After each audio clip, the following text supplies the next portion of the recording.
Hey, everybody. Welcome to the Postgame Pint for Twins Daily, a bonus of Twins Daily. We have somewhere in there Matthew Trueblood. There he is. He's back. And David Youngs of some of our stellar Twins Daily writers. The Twins have just swept a doubleheader from the Detroit Tigers, winning 2-0 in the afternoon game, and then in the late afternoon game, I guess, winning 3-2. Right. I knew they had a one-run lead going into the bottom of the 10th. That much I know. I want to tell anybody who's out there and can catch us either on Facebook or YouTube or Periscope on Twitter, however you do it. Whatever you use, there's usually a way to provide comments, and I'd like you to go and provide comments. We're going to start by asking you to just chat about what your post-game pint is, if you've been sipping a beer while you've been watching the Twins come back and win this game. We'd like to hear what it is. Or if you've got any questions that you'd like to ask us, we'd like to see those too. I think they should all be funneled into us with this new software that we're using. And if not, well, then I don't know. Then we'll see. Then we'll have some trouble. So, we'll just talk along without you. We'll figure it out later. Hold on for 1 second. All right. Let's start out with your take. We had a doubleheader. Twins win both games. As such, they move out, I think, 5 games in front of Detroit for the last playoff spot. I think Detroit is still the first team out of the playoffs. I don't think they've fallen any further than that.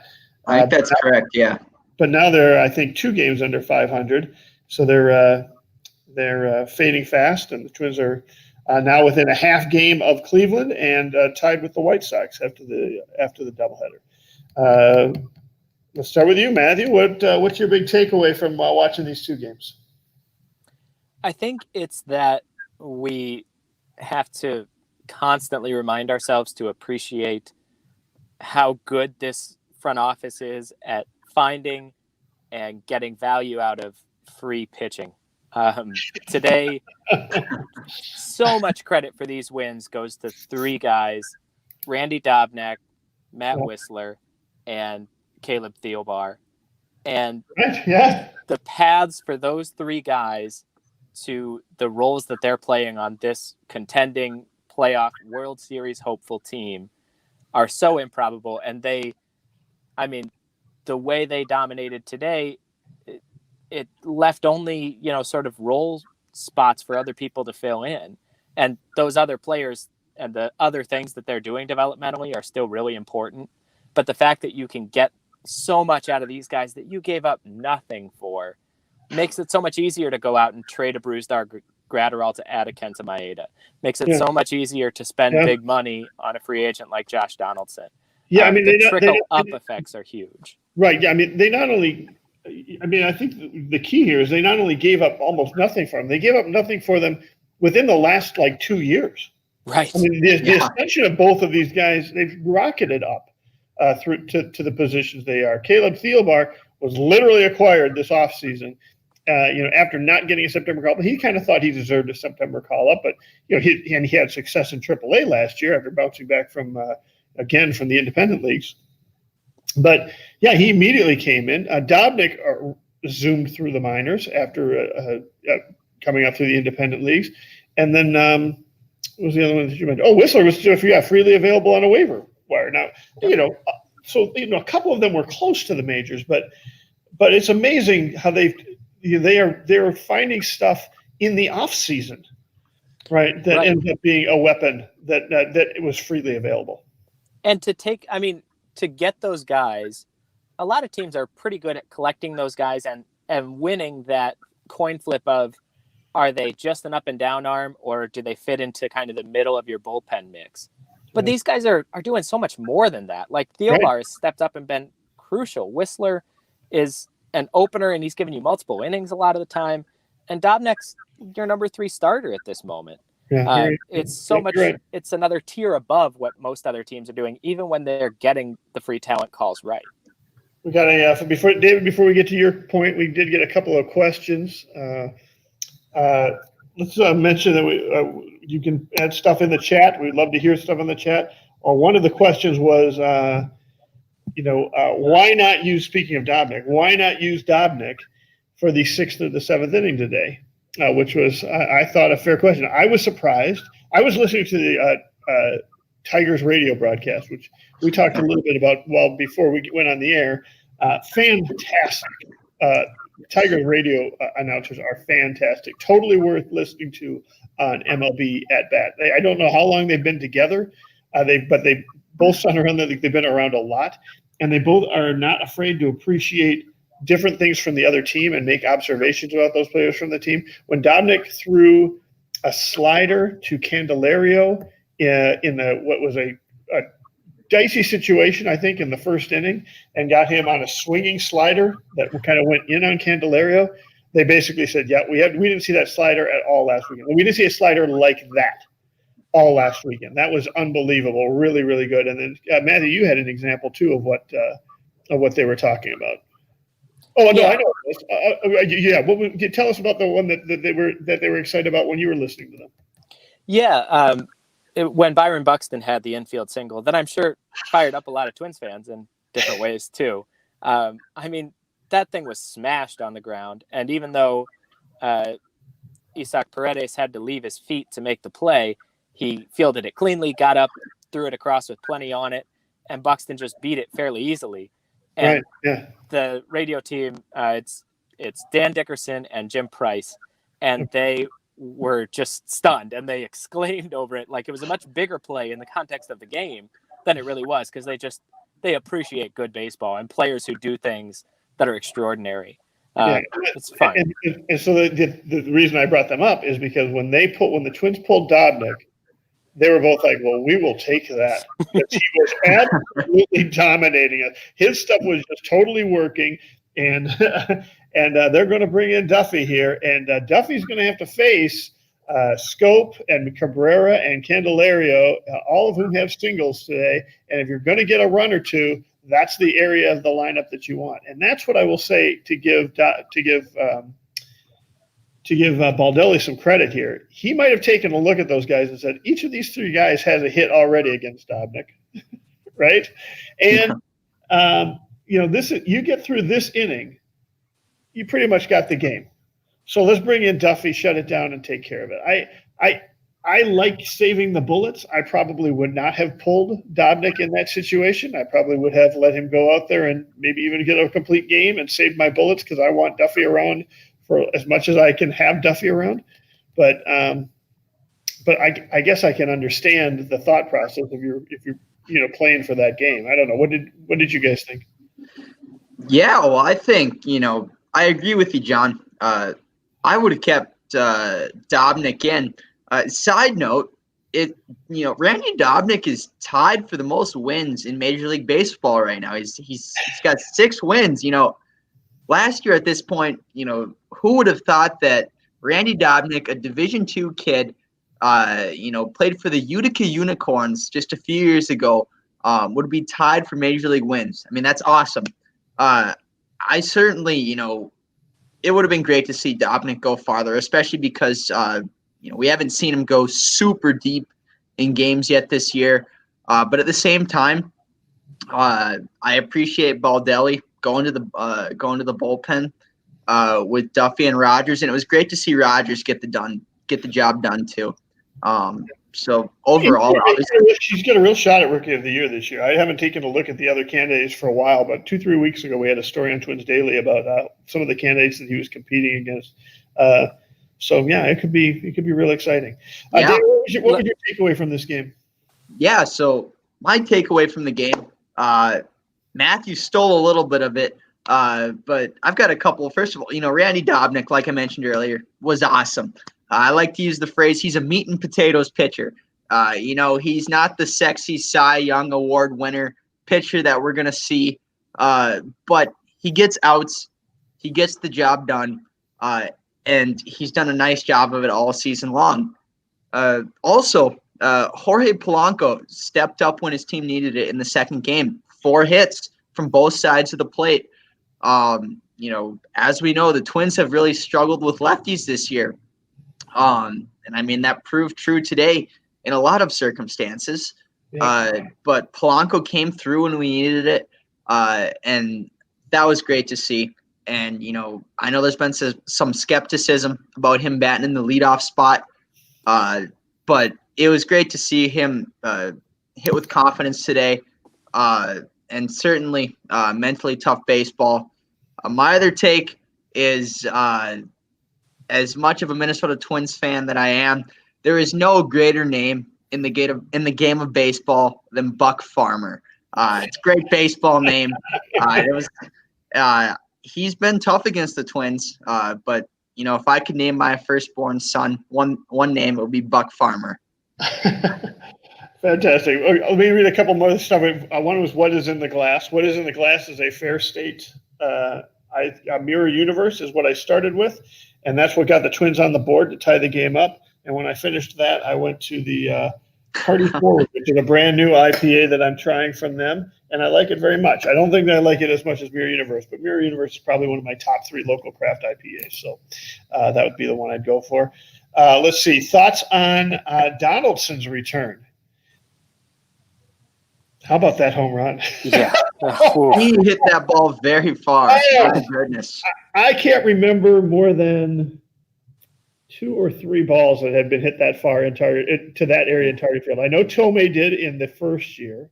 I know Byung-ho Park. Byung-ho Kim. Byung-ho Kim. And Byung-ho Park? No, Byung-ho Kim, right? Park. Yeah. Park. I don't know. Okay, anyway. It's Byung-ho Kim was the old reliever.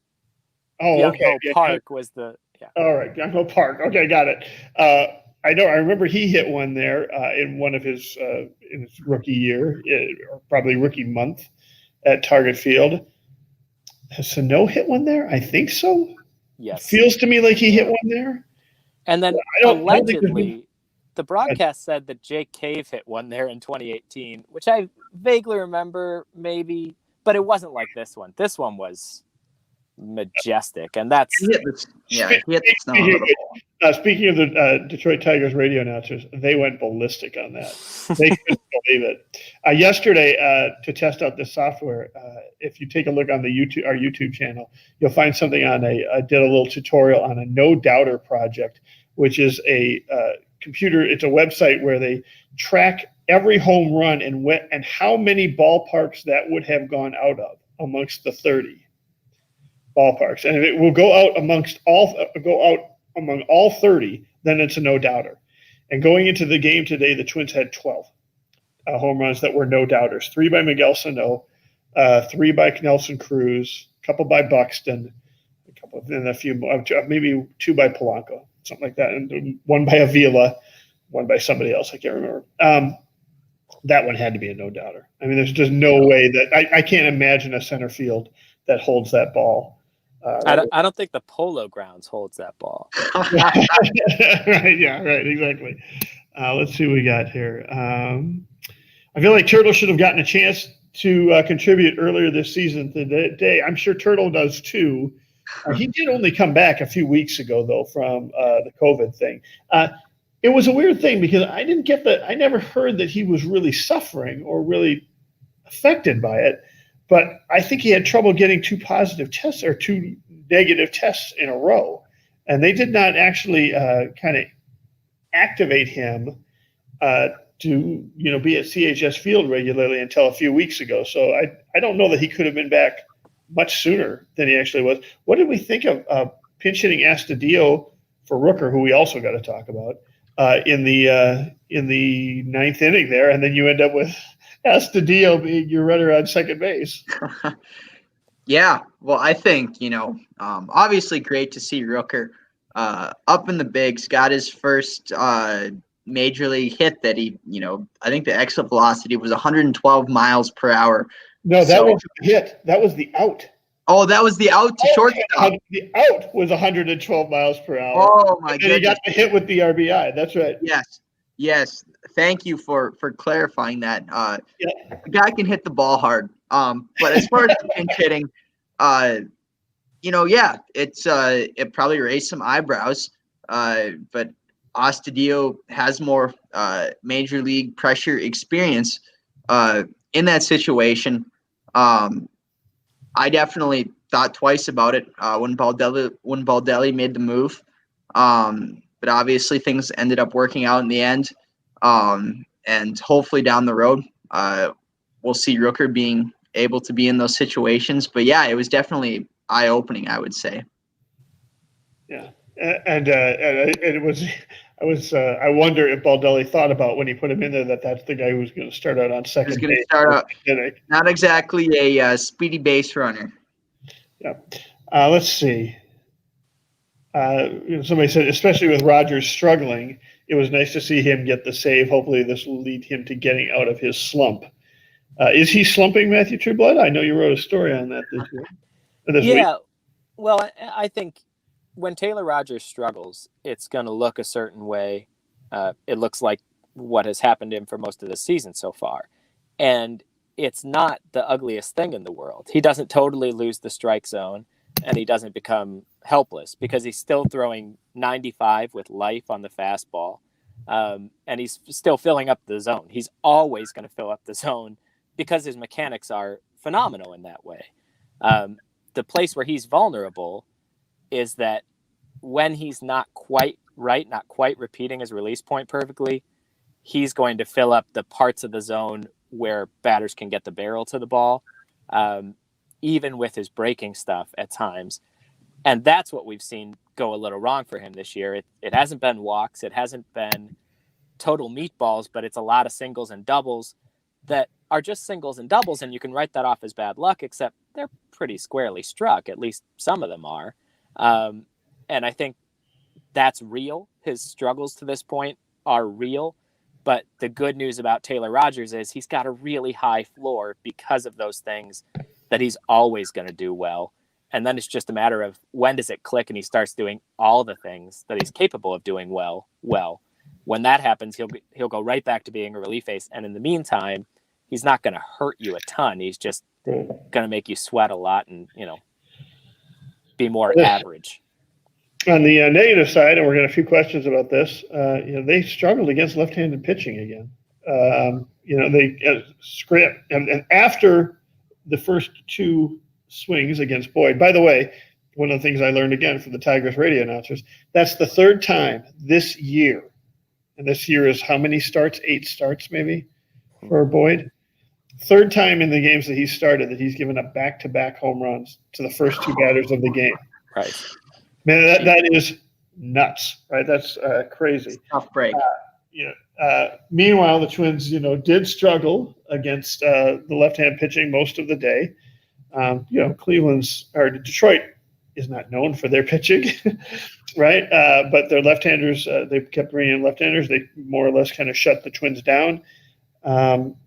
We did that without Astudillo in the lineup. It would have been nice to maybe see a little more of him than the one he was.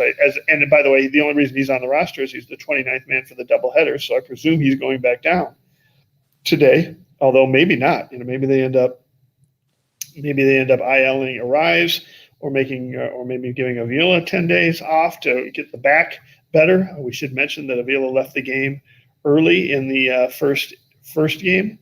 Was that the first game? No, second game. The second game, yeah. Second game, right? Yeah, left the game early in the second game, so maybe Astudillo ends up taking his spot for a while, or maybe they put down Avila and they bring up a different catcher and still send Astudillo down, because I'm not totally sure they would trust Astudillo in the catcher spot anyway. I don't know. What are we?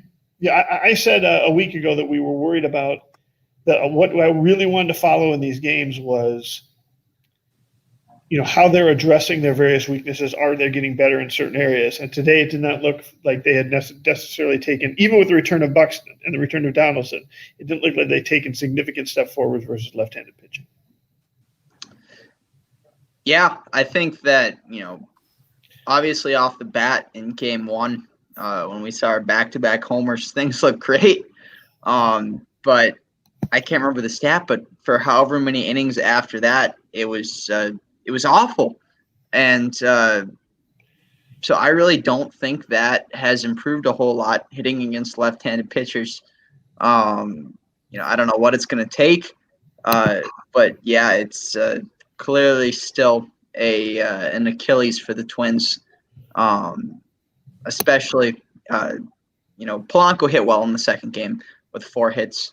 But I know that there's been a lot of focus on Jake Cave against lefties, and that didn't get any better tonight. So not to be pessimistic, but that's how I saw it. We got a question here about, Sano. And it starts with, Sano is abysmal right now. Not wrong. And the question was, Rooker to first, Kirilov to right field, also Tiger. No, that's it. I think that's probably a little bit of a reaction, Jeffrey.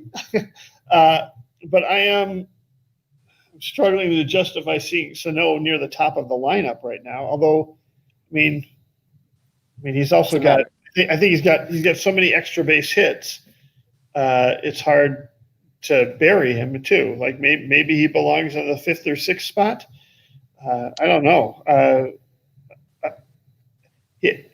When he looks good, he looks really good, and when he looks bad, he looks really bad. And it seems like it's a split right now. There is no one or the other. It doesn't seem to be real consistent. Matthew, what do the Tigers just have a secret against him, or is there something going on with Sano? Well, and this is another observation of the Tigers broadcast team. They noticed that Matthew Boyd, 2 at-bats in a row, just refused to throw Sano a fastball. And in fact, he kind of threw him the slider to set him up, and then went changeup, and Sano just swung right over him over and over. There is especially against lefties, I think, Sano, he sees the ball so well. Yeah, he's really struggling against lefties. Really struggling against lefties right now. And it's not a matter of total confusion. It's just he goes up, and I think he feels like he's seeing it really well out of the hand, but he can get a little bit into swing mode, especially if you just refuse to throw him a fastball, because he starts thinking, all right, the next one's got to be a fastball. And the Tigers did a good job today and tonight, of just not making the next one ever be a fastball. There were sliders and curves and changes coming from Boyd and then Alexander and even from Soto that just frustrated him, because he wasn't getting the one pitch he was trying to sit on. If he could just get one, he was going to straighten it out and hard, but that pitch never came. It's an adjustment he has to make, and one he's capable of making. We've seen him, it's not like he's never hit a good lefty breaking ball and taken that out of the park. Right. But it can be a thing where I just want out of this funk. I want sort of the slump buster fastball to finally show up here. And if pitchers are confident enough throwing other stuff at him, then they can continue to frustrate him for a while. So I enjoyed the extra innings again. I'm surprised that I enjoy the extra innings piece where we've got a runner starting on second base. Yep. My question to both of you is either A, are you enjoying it, and B, would you keep it around past this year? Which is, I think, the tougher question. I'll start with Matthew. I want to keep it. We talked off air a bit about the reasons why it'll be hard to keep, because the practical matters, the folks who have seen the game played the same way for a very long time, there is still sort of a gravity pulling things back in that direction. But it doesn't just speed the game along to an end, although that is something it does. And I think it's something we're realizing is more of a benefit than we thought. Those long games that stretched out to 15, 16 innings, they would feel inactive. Players would get into terrible approaches. Fun to talk about after the fact, like, oh, I was there till 2:30 a.m. They suck when you're there. Let me tell you. Like, oh. Yeah, well, and because it becomes bad baseball, things get sloppy. There are, especially in this day and age, everyone starts trying to end it with one swing, and that leads to tons of strikeouts instead of home runs. And it can break a pitching staff for a week or 2 or 3. And the way that modern teams are run, those kinds of knock-on effects are just not acceptable to teams anymore. So I think we have a pretty good chance of keeping this modified extra innings rule, but it's going to come with a lot of backlash and a lot of tug of back and forth first. How about you, David? What do you think? Yeah, I agree with Matthew's point that in our traditional extra inning games, we see teams just absolutely getting worn down to the bone. And as a result of that, the next couple of games are just, it's poor baseball. And, at the end of the day, that's not what we want. I think that, this new format, it's exciting. You've got a runner in scoring position with no outs. Let's say that's in the third inning. That's exciting. That's something that, it perks your eyes as a viewer. Now, certainly, I think that to some traditional baseball folks, it certainly is something that is going to be frowned upon in the sense that, baseball is a 9-inning game. And if it gets expanded, it should be played the same way, 3 outs, nobody on. But at the same time, this new rule with starting the runner at second, it makes it very exciting. Yes, games are going to get done shorter. Is that a bad thing? I don't think so. I think that it's going to be better for both players as far as, you're getting to rest some of your relief staff, as well as, more moderate baseball fans who maybe aren't the more traditional diehard fans. They're going to be more inclined to watch the entire baseball game. And I would bet that the more traditional baseball fans, even if they're not a fan of it, they're still going to watch the full game because they love that game of baseball. So I think it's something that's going to be around for a while. Granted, I'm not the commissioner of baseball, but I'm a fan of it. It makes it exciting, and it saves the roster. Yeah, I'm actually a fan of it too as well. I'll give the caveat, which is that I wouldn't mind watching it for another few months before I have to decide what I'm going to do with it next year.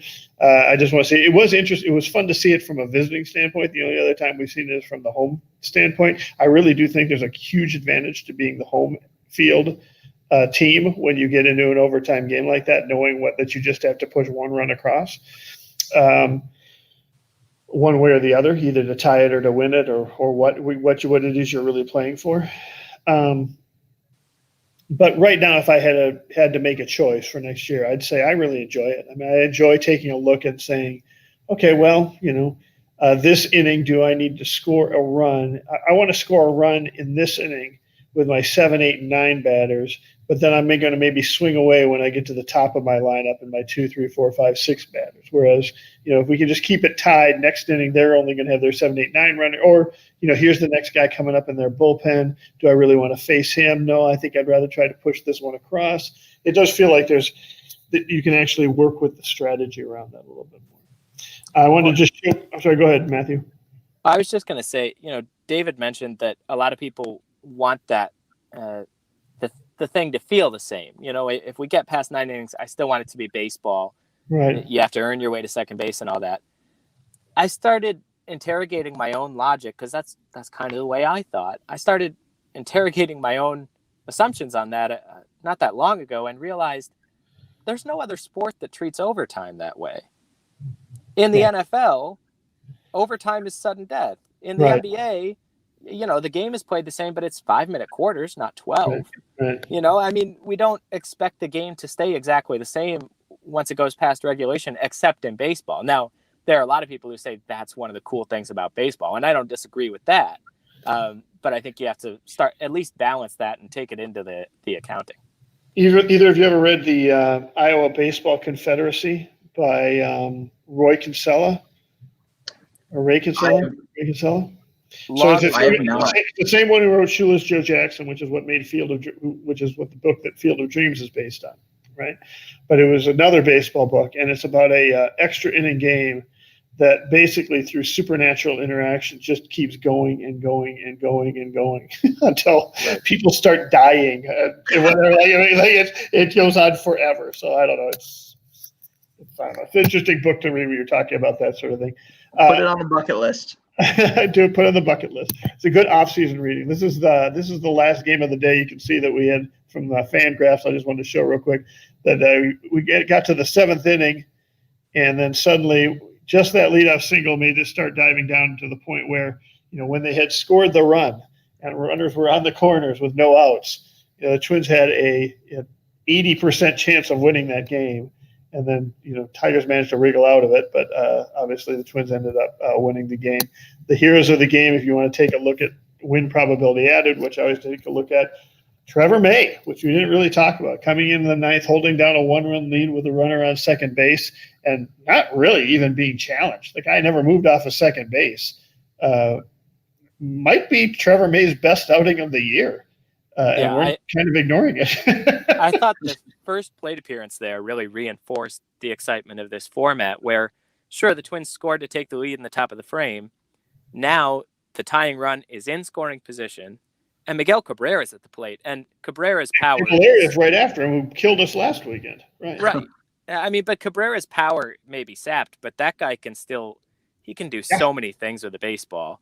Right. And May was tasked with... I mean, there's a path to getting Miguel Cabrera out now, but he had to execute it. And then he did. He fired high fastballs, 3 in a row to set him up, and then the slider, and successfully executed it, got it down in the dirt, got the swing and miss. That he had to do that perfectly. Otherwise, Miguel Cabrera was going to spoil something for the Twins. May really stepped up big there. I should mention, I'm pointing to Sean Poppin as well. Sean Poppin, a miserable outing, which is unfortunate because I think they're looking for somebody to send down right now from that bullpen. They've got supposedly Stashek and Littell are both pretty close to being back, if not already back. And I thought I thought Poppin and Smeltzer were kind of the obvious choices on that roster right now, or maybe short yourself one more bench person since you're running into so many games in a row here versus Detroit and the doubleheader versus the Cardinals. But an unfortunate time for him to have kind of a clunker like that. You mentioned Jorge Polanco, David. He was the hero of the game, 52% WPA. That basically, like, you single-handedly won the game. We already talked about Sano's struggles in the 2 spot. Terrible game, 31 down. Williams Estudillo gets beat on because he didn't get the run in with the runners on the corners and with 2 outs. And that ended up getting it back to a 50-50 game. Otherwise, they had a real chance there.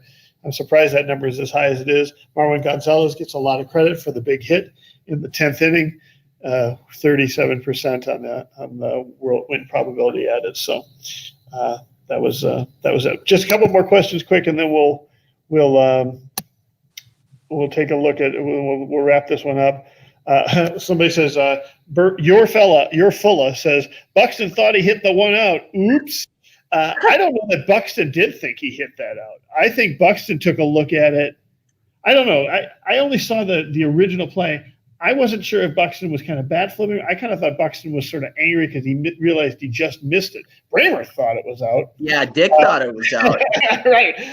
And I got real excited there. And Buxton had a couple that were warning track fly balls to left field today. Enough that I was thinking, I don't know how many of you live in Minneapolis, but it's been windy as hell here the last 48 hours. And I wonder if there was some wind. Anything to left field seemed like it was kind of dying in the late afternoon there. I wondered if some of those balls ended up suffering from that. So yeah, and I think too, on the topic of Buxton, obviously that one didn't go out. It was a hard hit ball. But after Buxton's come back from his injury here, I certainly have felt confidence in him, and he's played good baseball. I was listening to the radio broadcast with Corey Provost as I was grabbing my post-game pint, which is a loon juice canned out of Spring Valley, Minnesota, south of Rochester. I know loon juice, yeah. It's delicious and gluten-free. I have celiac disease, so can't have the wheat. That's a cider, right? It is, yes. It is a delicious cider. Yeah. But Buxton was talking about, coming back and through his struggles, how he's been told all these different things, different ways to adjust his swing, his mechanics, and how he really said, I need to go back and focus on what made me a top prospect and a top young player in the first place. And that was cool to hear. And I think that, that perspective of keeping it simple is going to be something that's good for him. Obviously, there's work to do, but it was good to see him hit some balls hard tonight in that second game. and hopefully he'll stay healthy for the rest of the season. Yeah. I think that's about wrap it up. I'm going to just take a quick look at where what the standings look like here after this particular game. We take a look at the MLB standings. There we go. Tigers entered this game 3 games behind the Twins. They lose the doubleheader. They're now 5 games back of the Twins. That's 17 and 19. Still represents, I think right now, the New York Yankees hold the last spot in the playoffs. So that's who Detroit has to catch. They are 3 games back of the Yankees for that last spot. Yeah, Houston, Oakland are in. Seattle 7 games under 500, and Detroit is 2 games under 500. They're the 9th team out. So since the Twins are 5 games ahead of Detroit, they're now 5 games up in their chances to win to get there. Let's see. So that would make Detroit has 24 games left. The most they can get is 41 wins. So the Twins need their magic number is 18 at this point. I could almost claim that the Twins pretty much clinched their playoff spot with the doubleheader sweep today. I can't imagine. I would have trouble imagining Detroit come back and catching the Twins anyway. But if they end up sweeping this doubleheader and they're just 1 game back of Minnesota, then maybe we start worrying more about the results of these actual games than the various trends we see. Sorry, go ahead. I was just going to say, well, the Twins Simulator 5000 on the Hey, It's Corey Heppola show said they'd win 4 out of 5. So if that's true, good things are going to happen. That'd be great. All right. I want to thank everybody who joined into us on Periscope, on YouTube, on Facebook. You can find us all of those. If you want to find the next post-game Pint, it'll probably be tomorrow about 9 o'clock. I think the way we're going to just do these from now on is that we're either going to do the last out or 3 hours after game time. We're not going to stick around for 4 or 5 hours if it's an extra inning game because we get tired. We're very sleepy. I'm an old man. And so I think it'll be whenever the last out is tomorrow night or 9 o'clock. And we hope that you can join us. You can always find the next one and the link to get to it at Postgame Pint, or if you follow Twins Daily on Twitter, it'll pop up on your feed while you're there watching the game whenever we start. Thank you very much. I really want to appreciate all the people that commented and asked questions and so on. That was fantastic. It really provided a lot of fodder and brought up a lot of things that I meant to ask them, but I'd forgotten about. And I want to thank you very much. Extend a thank you to David Youngs and Matthew Trueblood for taking time out of today to watch the Twins game. I know that was a big sacrifice, but more so stick around and afterwards and talk to me. So keep me company. So, all right. Thank you very much. Win Twins, and we'll talk to you tomorrow. Thanks. Thank you.